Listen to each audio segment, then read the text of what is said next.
Welcome to my channel छुपी कहानियाँ, जहाँ हर कहानी कुछ कहती है दिल से।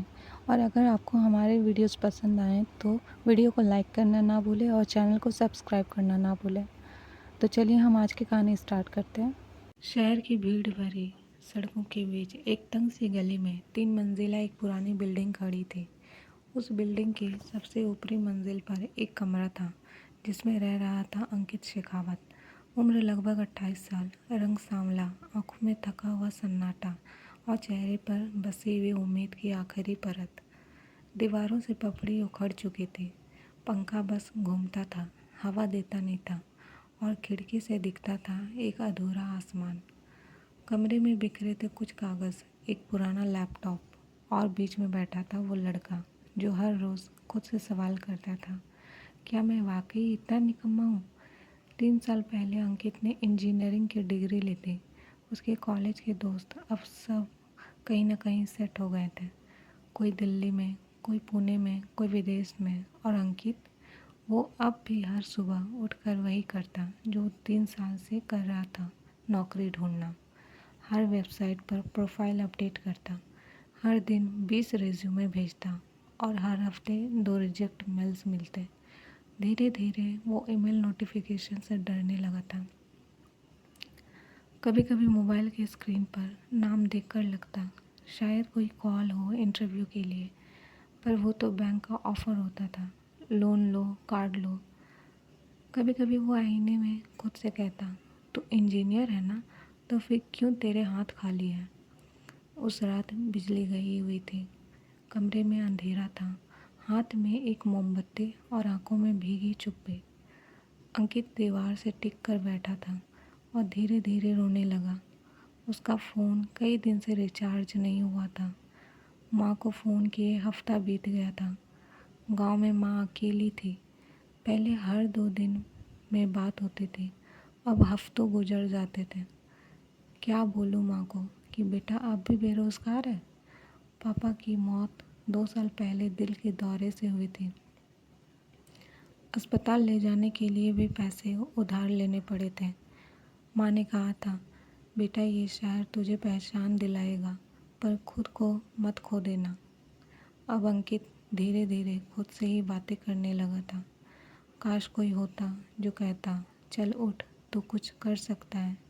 पर सच्चाई ये थी कि उसके पास ना कोई दोस्त बचा था, ना ही कोई भरोसेमंद कंधा। विशाल, जो उसका पुराना दोस्त था, पहले तो अक्सर मिलने आता था, फिर बहाने बनाने लगा। भाई आज मीटिंग है, बाद में मिलते हैं, तेरे लिए रेफ़र किया था, एचआर बोली ओवर क्वालिफाइड है। रसोई में 2 बर्तन थे, एक छोटा भगोना और एक चम्मच। चाय पत्ती ख़त्म थी, दूध तो कप का नसीब में नहीं था। अब अंकित दिन में बस एक बार खाना खाता था, कभी नमक चावल, कभी मैगी। तभी अंकित का मकान मालिक आता है और गुस्से में कहता है, अंकित जी अब और नहीं चलेगा, 3 महीने का किराया बकाया है, वरना सामान बाहर फेंक दूंगा। अंकित कुछ बोल नहीं पाया, बस चुपचाप सिर झुका लिया। उसी वक्त पीछे खड़ी एक लड़की चुपचाप उसे देख रही थी। संध्या। संध्या उसी मकान मालिक की बेटी थी। वो कुछ दिन से गौर कर रही थी। वो लड़का जो कभी सीढ़ियाँ 2-2 करके चढ़ता था, अब घसीटते हुए चढ़ता है। रात का समय था। अंकित बालकनी में बैठा था। उसने आसमान की तरफ देखा और मुस्कुराया। वो मुस्कान नहीं थी, वो हार थी। लेकिन कहानी यहाँ ख़त्म नहीं होती है। ये तो शुरुआत थी उस लड़के की जो टूट कर भी बिखरा नहीं। शहर वही था, गलियाँ वही थी, बस अब अंकित का चेहरा और भी थका हुआ लगने लगा था। उसकी आंखों के नीचे काले घेरे और चेहरे पर लगातार एक गलत फैसले की परछाई थी। कभी लगता था जैसे वो इस शहर का हिस्सा ही नहीं है। शहर भाग रहा था और अंकित बस खड़ा रह गया था। सुबह के 10 बजे थे। लैपटॉप की स्क्रीन पर 3 इंटरव्यू रिजेक्ट मेल पड़े थे। उसी लैपटॉप पर एक पुरानी तस्वीर टंगी थी, कॉलेज कन्वोकेशन की। टोपी पहने अंकित मुस्कुरा रहा था, पर आज उस मुस्कुराहट का कोई वजूद नहीं था। तभी उसका दोस्त विशाल कॉल करता है। भाई तेरा क्या चल रहा है आजकल? एक इंटरव्यू भेजा है मेल पे, ट्राई कर। अंकित धीमी आवाज़ में कहता है, भेज तो तू हर बार देता है लेकिन बुलाते कभी नहीं। भाई कुछ काम कर लेना छोटा मोटा, टाइम ख़राब है, उबर वगैरह कुछ तो। अंकित को ये लाइन सबसे ज़्यादा चुभती थी। इतनी बड़ी डिग्री लेके टैक्सी चलाऊं? पर फिर अगले ही पल वो खुद को कोसने लगता। क्या फ़ायदा ऐसी डिग्री का जो पेट भी ना भर सके।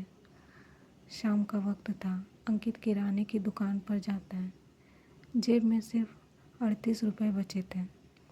उसने सिर्फ एक ब्रेड पैकेट लिया। दुकानदार ने सवाल भरी नज़रों से देखा। बस ये? अंकित ने कहा, हाँ बस ये। अंकित अब धीरे धीरे डरने लगा था खुद से। उसके दिमाग में हर रात अजीब सी बातें चलती थी। क्या मैं किसी लायक नहीं? क्या सच में मैं बेकार हो चुका हूँ?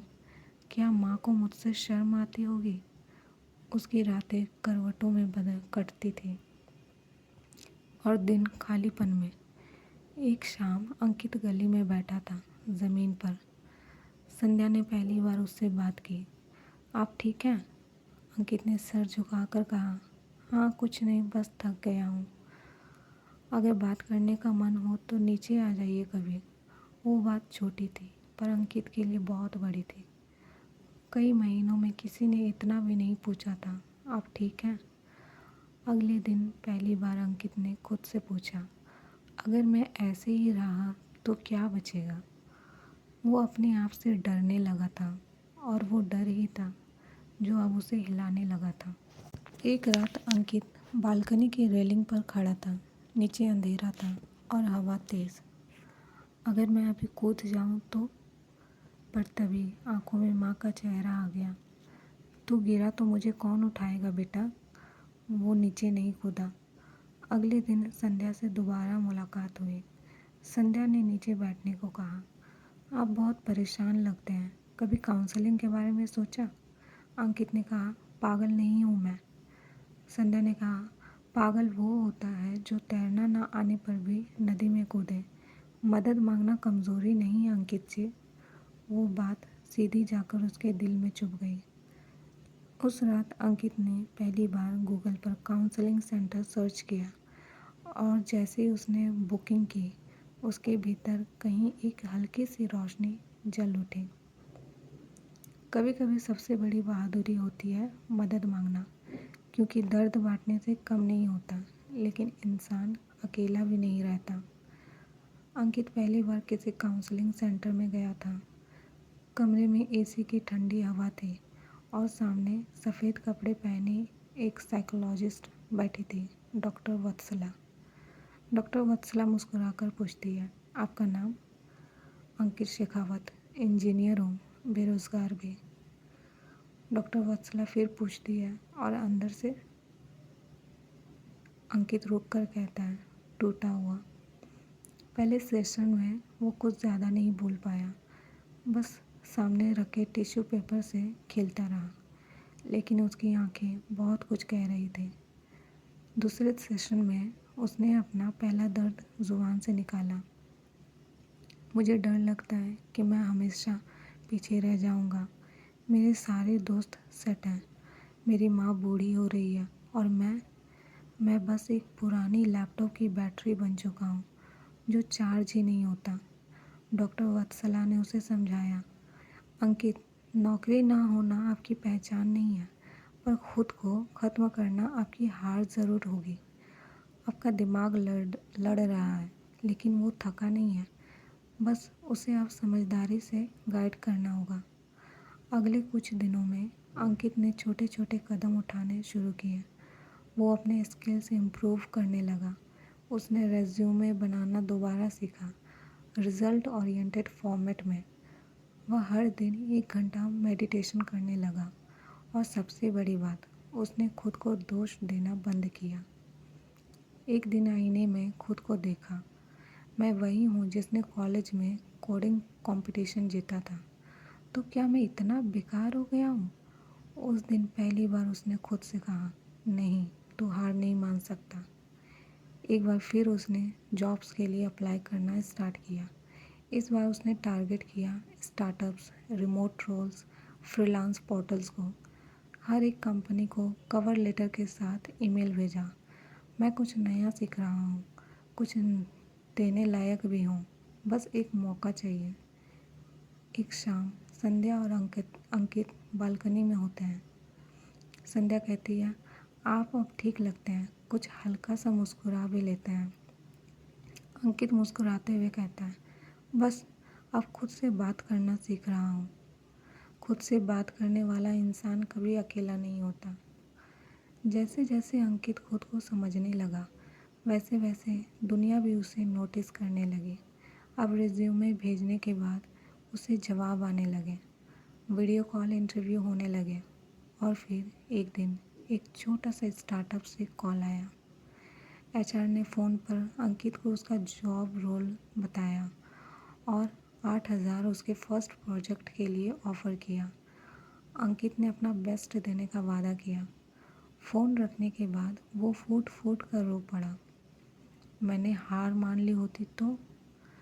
अब अंकित की ज़िंदगी में पहली बार एक दरवाज़ा खुलने को था। उसके पहले जॉब की शुरुआत होती है। स्टार्टअप छोटा था, ऑफिस नहीं था, सब रिमोट से काम करते थे। अंकित को एक प्रोजेक्ट दिया गया, बिजनेस क्लाइंट के लिए वेबसाइट फिक्स करना। वो घबराया नहीं, पसीना पसीना होकर रातें जाग कर उसने 3 दिन में डिलीवर किया। क्लाइंट उसके काम से बहुत खुश था और नेक्स्ट प्रोजेक्ट के लिए उसे 15,000 ऑफर हुए। ये कोई बड़ी रकम नहीं थी, लेकिन अंकित के लिए ये जीवन की पहली कमाई थी, इज्जत से, हुनर से। उस दिन उसने सबसे पहले गांव में माँ को फ़ोन किया। अंकित ने खुशी में कहा, माँ, पहली कमाई की मिठाई खाने आओ। माँ ने रुआसी आवाज़ में कहा, तू ठीक है बेटा, यही सबसे बड़ी मिठाई है मेरे लिए। अब अंकित सिर्फ जी नहीं रहा था, वो निखर रहा था। हर दिन सुबह 6 बजे उठता, योग करता, अपने स्किल्स अपडेट करता और क्लाइंट्स को ईमेल्स भेजता। धीरे धीरे उसके पास 3 क्लाइंट्स आए। फिर 1 महीने में उसकी कंपनी ने उसे फुल टाइम जॉब ऑफ़र किया, 35,000 महीना। उसने अपनी माँ को गांव से बुला लिया। अब वो माँ के साथ एक छोटा 1 BHK फ्लैट में रहने लगा। रात में माँ उससे कहती, तेरा ये छोटा सा कमरा मुझे महल जैसा लगता है बेटा। एक रात संध्या छत पर आती है, वहाँ अंकित भी होता है। संध्या पूछती है, तो अब भी लगता है खुद को बेकाम? अंकित मुस्कुराकर जवाब देता है, अब लगता है उस खालीपन ने ही मुझे तैयार किया था। अब अंकित सिर्फ नौकरी नहीं कर रहा था, वो ज़िंदगी जीना सीख रहा था। एक रात न्यूज़ में कुछ दिख रहा था, बेरोज़गारी, डिग्रियों की मार, आत्महत्याएं। अंकित टीवी की तरफ देखता है और बुदबुदाता है, काश कोई बताता कि डिग्री से ज़्यादा ज़रूरी सेल्फ वर्थ होती है।